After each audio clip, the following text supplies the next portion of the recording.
When you're out and about, do you hear music drifting your way? From the store's Muzak to your personal playlist, music is different for everyone. For me, and for you. Music reminds us of memories and feelings from our past. Sometimes it reminds us of who we were and who we are today. And sometimes it reminds us of who we're meant to be. I'm a writer, and these are my music memories. This week's song is Pour Some Sugar on Me by Def Leppard. I really enjoyed Def Leppard with my mother. She had gotten the album Pyromania from Columbia House when it first came out. It was a great album with songs like Foolin' being very popular on the radio. It took me years to notice that the band name was misspelled. The cover of the album was also really eye-catching. So I was ready when Hysteria came out 4 years later. This song is very ironic to me. I am, and always have been, a big fan of sweets. Oh, I love candy, chocolate. Hell, I even like Turkish Delight. This song reminds me of the reckless abandon of eating the Three Musketeers bar on a Friday morning. Reckless abandon, you ask? In the beginning, it was always kind of scary for me to eat the tasty things that Mars and Cadbury would advertise. I mean, comic books and TVs were full of those ads. They were everywhere. And the warmth of the first bite of a Three Musketeers bar or Mr. Big bar could be a little nerve-wracking because, you see, I'm diabetic. This story may be a little medically irresponsible, but these are my memories and thoughts. So as always, take it all in the good fun that it is intended. I remember grabbing loose change from my parents' key table on my way to school. The key table is a table beside the front door that holds keys, junk mail, and other odds and ends. It doesn't really have to be a table per se. My friends had small shelves with hooks and things like that. It's just a really simple place by an entrance that you could dump your daily crap that naturally accumulated in your pockets. Anyways, I grabbed some loose change and took off to school. By my school, there was a convenience store located inside a small strip mall. Each day I would go there and buy a couple of chocolate bars. My own little rebellion against the 80s specter that was ADD. I was always a very hyper child. And my mom, in an act of desperation, got me tested for this new thing that was apparently sweeping the nation. A thing called attention deficit disorder. Back then, if your kid was constantly rude or even unruly, you were told by medical professionals that, well, they may have ADD. Doctors and the media were throwing out the term ADD all the time to seemingly scare parents back then. Now, I don't really know how bad the affliction was. I mean, after a little pharmaceutical help, I was able to learn how to focus the excess noise out of my head and eventually enjoy the life of a non-drugged up kid. But then again, that was just my experience. So because of all my mental hyper-awareness, my mom banned all sugar from my diet. Now this is the 80s. So it's not as simple as going through the health food aisle at the grocery store and grabbing a low-sugar product. Back then, it was more like cutting out the tastiness of life with a scalpel. Because of the, in my child brain, tyrannical obliteration of desserts that were not fruit-based, I started to liberate small change from my parents in order to fund my campaign of chocolatey bliss. Now, I don't really remember any side effects of my chocolatey acting out. Medically, I mean. My parents were oblivious to my sticky fingers, but in hindsight, there may have been some issues from my morning escapades. I remember not feeling too well, and I guess my mom then brought me to the doctor. Although, to be quite honest, I can't remember specific details, only the cliff notes. I recall the doctor telling my mom that my blood sugar was over 30. In the US, that would have been at least 540. And that luckily I was brought in when I was, because I was about half an hour away from dying. I remember being in the hospital and being forced to grow up very fast. My family had a crash course in the hell that would become diabetes. I have absolutely no recollection of that first day. It seems to come into snapshots, though. For example, I remember the humor of my parents learning how to perform injections on oranges. Those little mandarins. But I also remember the horror of watching other parents inject their babies with insulin. I can still hear those poor, confused kids crying.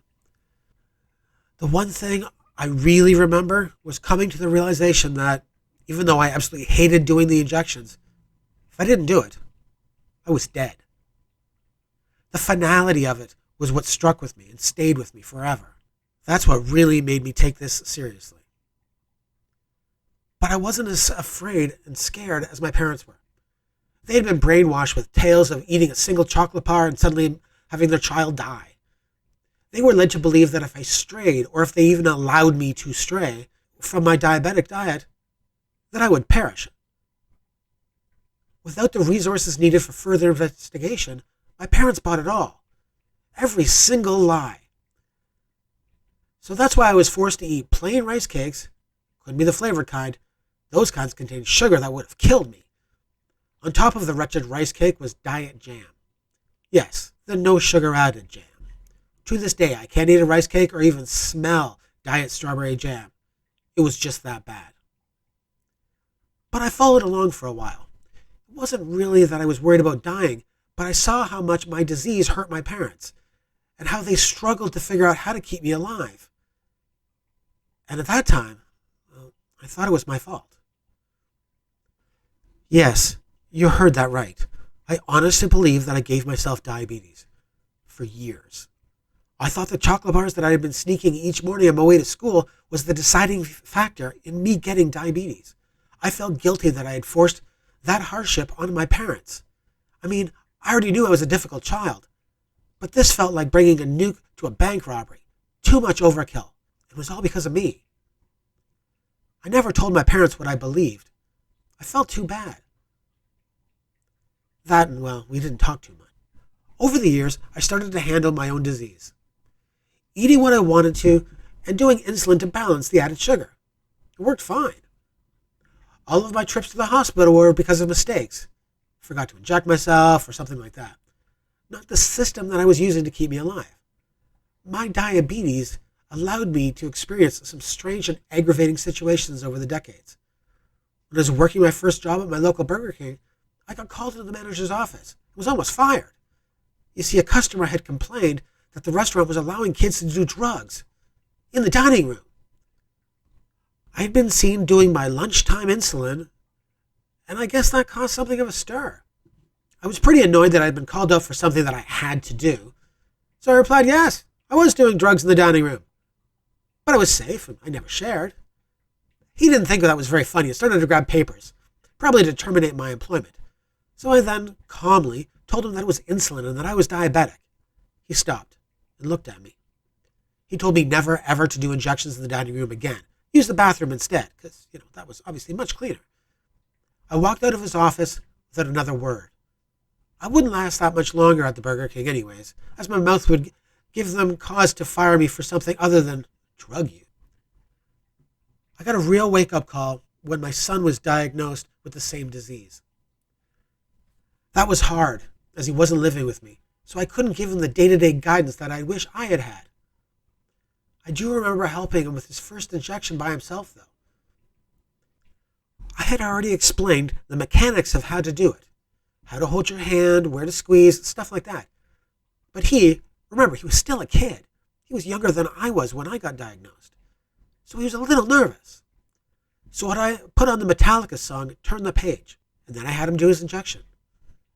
The song distracted him, and he did a wonderful job. He jumped around, screaming happily.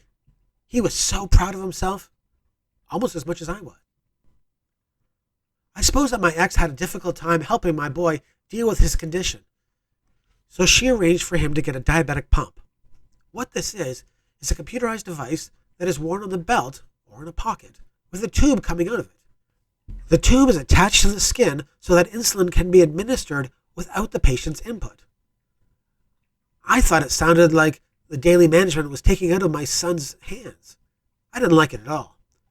There was a class at the local diabetic center on how to use the pump and what it was exactly. They were also going to give us a diabetic refresher in case we weren't all up on taking care of our diabetic son. My ex and her husband and my wife and I attended. And it was that bad. It was there that I realized that the official diabetic teachings hadn't changed since I was diagnosed. They scared the crap out of my ex and her husband. And when I would try to correct them, I was met with a shh. from my ex because, I couldn't be trusted. These people were professionals, whereas I had only been living with the disease for decades. But what the hell did I know? My wife and I were both seething with rage at the teachings. So wrong and irresponsible. Here's what I know. People with diabetes are people first, then a diabetic. It shouldn't define them. Eat what you want. Just make sure that you do some corrective insulin right away. Enjoy food, all of it. Just take care of yourself. If you feel off for any reason, do a blood sugar test, just to rule diabetes out as the culprit. Pay attention to your body, listen to it. It will tell you if something's wrong. So be a person who enjoys all the cheesecake world has to offer. Just do it responsibly. It's not hard. Just don't be scared. Don't be terrified. It's your life. Enjoy it. There is one hard fact that I've accepted. Diabetes will kill me. I don't hear many stories about diabetics who die playing hockey or going on vacation. Diabetics die from complications from, having diabetes. Now, it's possible that these complications could have been prevented. Maybe. And maybe is a real strong word here. But remember, that would demand diabetic perfection for your entire life. To me, that's not living. I will not live with the specter of diabetic death looming over me. I will enjoy my life just the way I want to the fullest. I'm not going to be shied away from maybe having a cheesecake or a chocolate bar, or just enjoying what I'm doing, playing hockey, running around like a crazy person as a kid. All that stuff is manageable as a diabetic. You're a person, not a diabetic. Don't forget it. There are no diabetics in the world. I mean, really, it's true. There are simply people with diabetes. It's that simple. Be a person, enjoy your life, and above all, be smart. People think that those guys who build things are the smart ones. Not to me. The smart ones are those who figure out a way to enjoy life and all the wonderful things around them, all while fighting off a disease that is trying to kill them every single day. Those are the geniuses. I've been to specialists over the years, and they all tell me that I'm okay. My diabetes isn't doing me any irregular damage, and just to keep doing what I'm doing. That's why I kind of think of Pour Some Sugar on Me as a diabetic song. I love the song, but I'm not really into the image of all that sugar. Wait. Is that what this song's about, right? That's what it's about. Thanks for listening to a story that fell out of my past. I know this one's a little preachy, but I believe that people forget that we're all people, regardless of what you have going on under the hood. Just drive your way through life. And as always, please like, comment, and subscribe. Until next time.